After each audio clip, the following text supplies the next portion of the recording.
Thank you for the kind invitation. In the past, I used to collaborate a lot with Eva Ortega, and she asked me to join you for this conference. I'm happy to do that.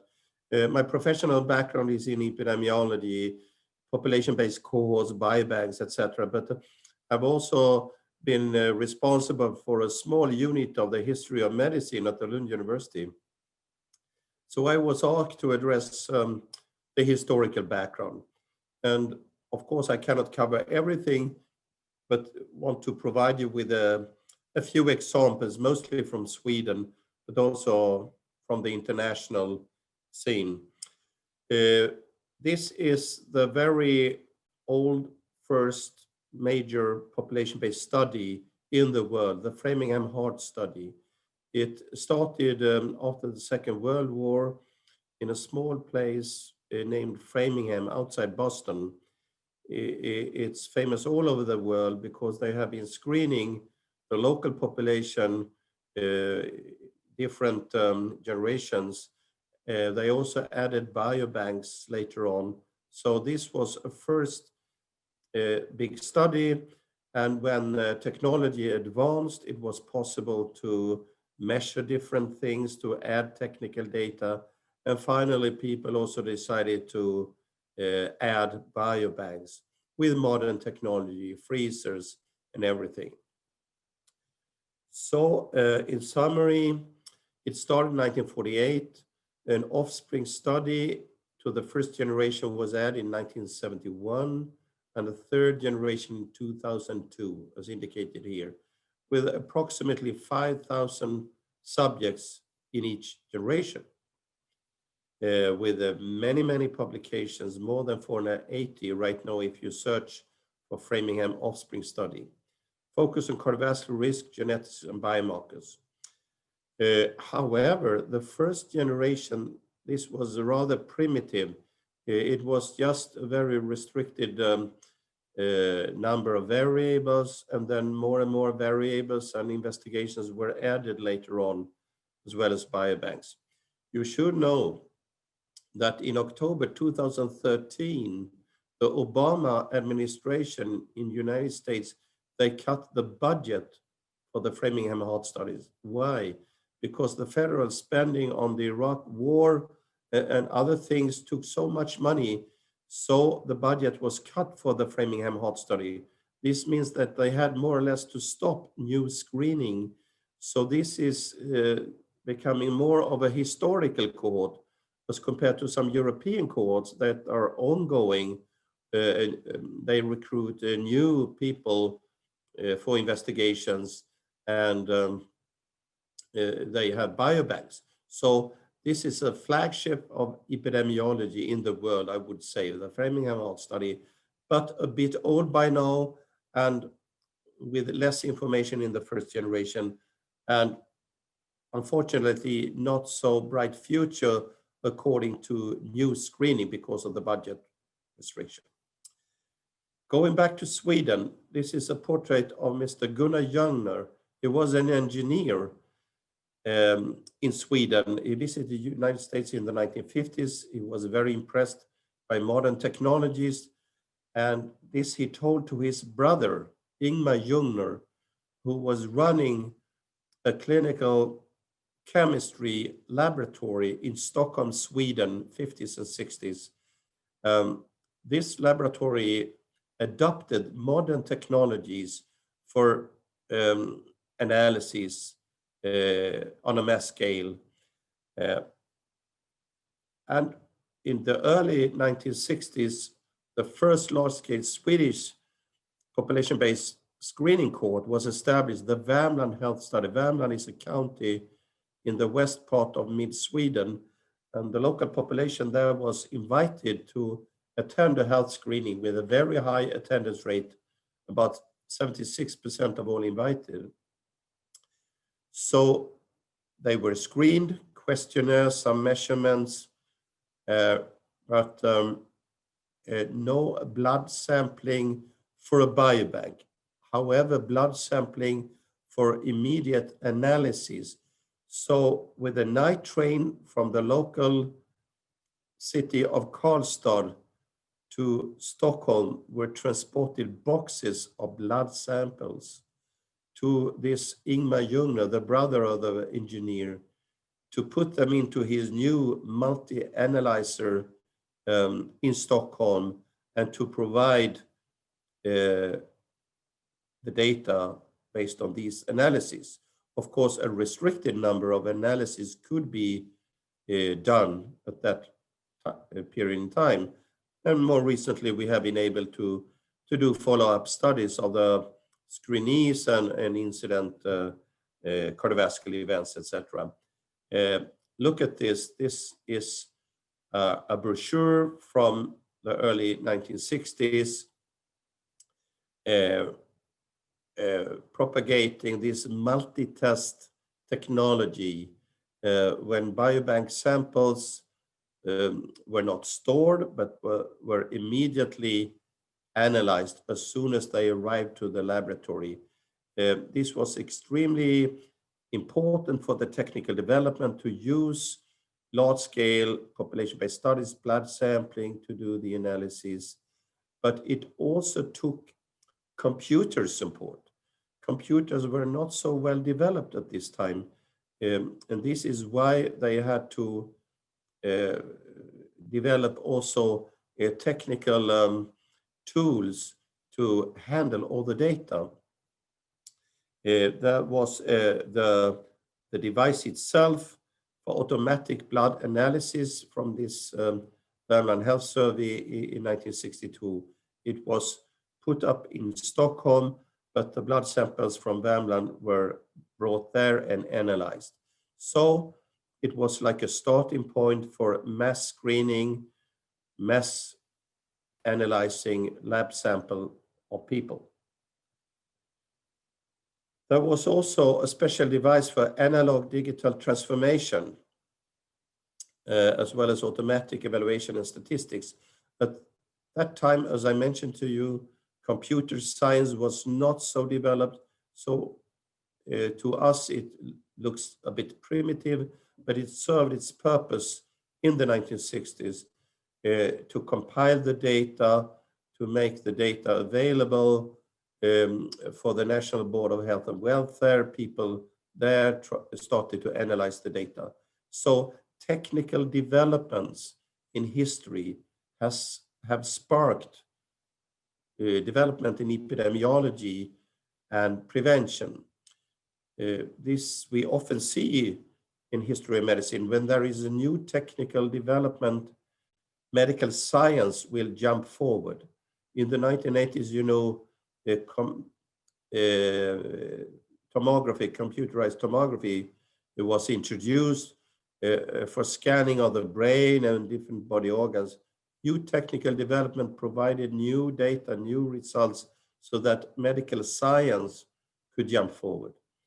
This was, as I mentioned, in the early 60s. Another study that started in the early 60s was the men born in 1913, started in 1963 in Göteborg, Sweden.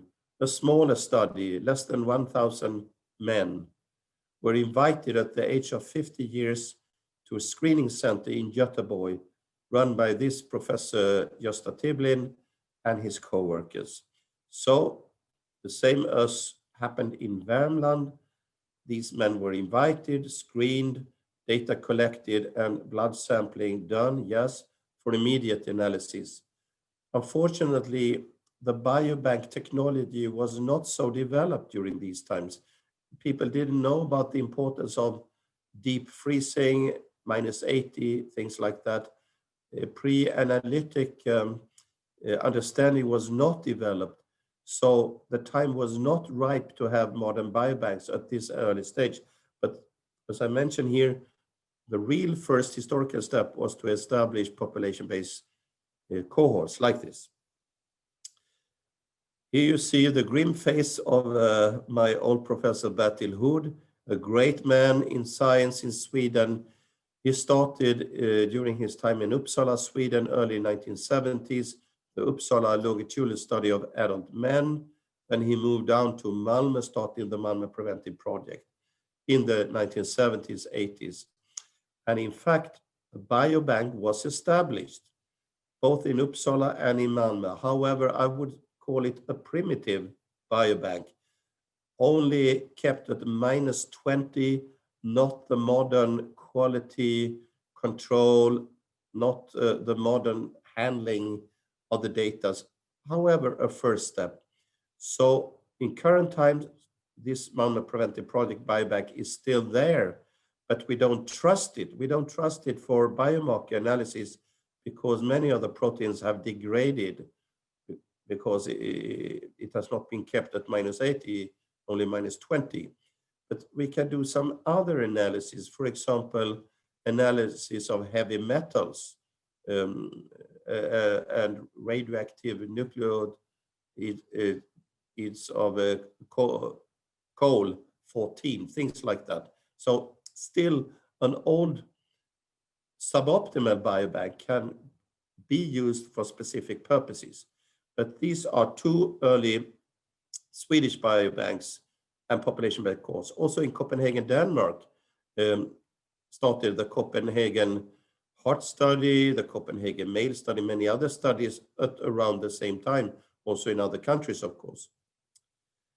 In Sweden, we have a special register, phenylketonuria, I guess also in other countries, when newborn babies are investigated with a drop of blood to analyze phenylketonuria. This is a serious medical condition when an appropriate diet can protect the child from neurological handicap. So it's very, very important in the clinical sense. However, there was a biobank, not in a freezer, not with samples like we normally understand a biobank, but on pieces of paper, because blood drops from the little newborn child was put on piece of paper and kept. And for example, when our foreign minister Anna Lindh was murdered in the 1990s, this register was used to find the murderer because some blood stains from the murderer was found on the killed, murdered foreign minister, and tracking back in this archive, the PQ register, this person could be found. Of course, from a legal aspect, it was very much debated, but still the register as such was used. In the 1970s, new discoveries in microbiology, in virology, sparked a new interest to set up new biobanks from patients at departments of infectious disease, from populations. Nowadays, for example, we have a maternal healthcare biobank is called screening a lot of women, pregnant women, for serology of infectious disease, virus diseases, etc. However, in the 1980s came the AIDS epidemic. And this is a quite interesting paper I recommend you to read on the history of the US biobanks, because they were very much promoted as a scientific tool to understand and control the AIDS epidemic. So lots and lots of people, especially homosexual men, in the early days, later on, other risk categories were screened, and also later on came treatment.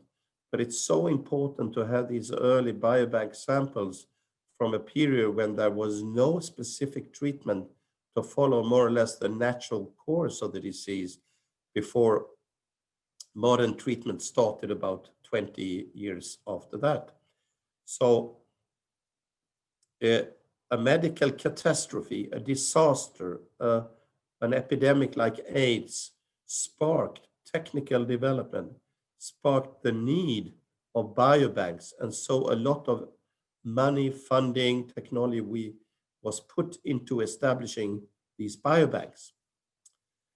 Of course, I would like to mention Iceland and Professor Kari Stefansson, the Code Genetics project, establishing a screening of a total population. 250,000 people live in Iceland, and they were invited to participate in this project, also to provide biobank samples for analyzing genetics, GWAS, etc., mapping families, mapping different disorders. Of course, there was a very heated debate on the commercial use of these biobanks. Same is true in Estonia, same is true in some other countries. The specific characteristics of Iceland is this isolated population in Northern Atlantic that has been living there for centuries, many, many generations, influenced by Nordic Scandinavian heritage, but also Celtic Irish heritage from other directions. Of course, this inspired a lot of similar activities in other countries. The new biobanks were established, populations were screened, local populations, or for this case, also a nationwide population. So the Code Genetics sparked a lot of interest in setting up biobanks. In more recent times, we have seen a new application, new use of biobanks, not only to store blood, serum, plasma, DNA, but also saliva or feces. The research in microbiota patterns has emerged, and it has grown very rapidly. We know that the microbiota composition of the gastrointestinal tract, also the oral cavity, is associated with metabolism, obesity, immunology, even vascular function. And the dream is to understand this in a better way, to be able to manipulate microbiota patterns. So this is why we need biobank sampling in modern times, not only of the traditional tissues like blood, serum, plasma, but new tissues. Of course, biobanks are also used these days for tissue samples of cancer, for example, for clinical care. So in summary, I think it's important to recognize this parallel development of medical science and technology. So the first large-scale population-based screening study, Framingham Heart Study, was a pioneer study. The technology was not ripe at that time to offer modern biobanks. So the best they could do was to analyze the lab sample as quick as they could. Then more technical development in the 50s, in the 60s, meant that a new population-based screening studies could be set up, new devices for multi-analyzing lab samples were set up, and later on, first biobanks were added in the 70s, at least in Sweden. I think in other countries, similar development. I would say primitive biobanks, because the modern requirements were not met during these early times. But later on, new technologies and registers for follow-up, high attendance rates were very important aspects, especially in Sweden, where, like in other Scandinavian countries, we'd have personal ID to make it possible to do national register follow-ups. This is currently not possible in Germany, United States, and in some other countries. So we have an advantage at this. The PQU register, I told you about, it's put on paper, and it also played some important role. And my final remark is that what we often see in history of medicine, it is that bad things, wars, catastrophes, challenges will put the demand on research, on medical science to rapidly develop, like the First and Second World War inspired medicine to to find new ways and new breakthroughs, antibiotics and so on. The same is true for the technical developments in 50s, 60s, 70s that established a platform for the modern biobanks, but it took another decade or two, or even 3 decades to establish what we call more modern biobanks. And of course, the legal background infrastructure is of extreme importance when people are going to use these biobanks, but this is not what I'm going to lecture for today. So thank you very much. I'm very open to a discussion. Thanks.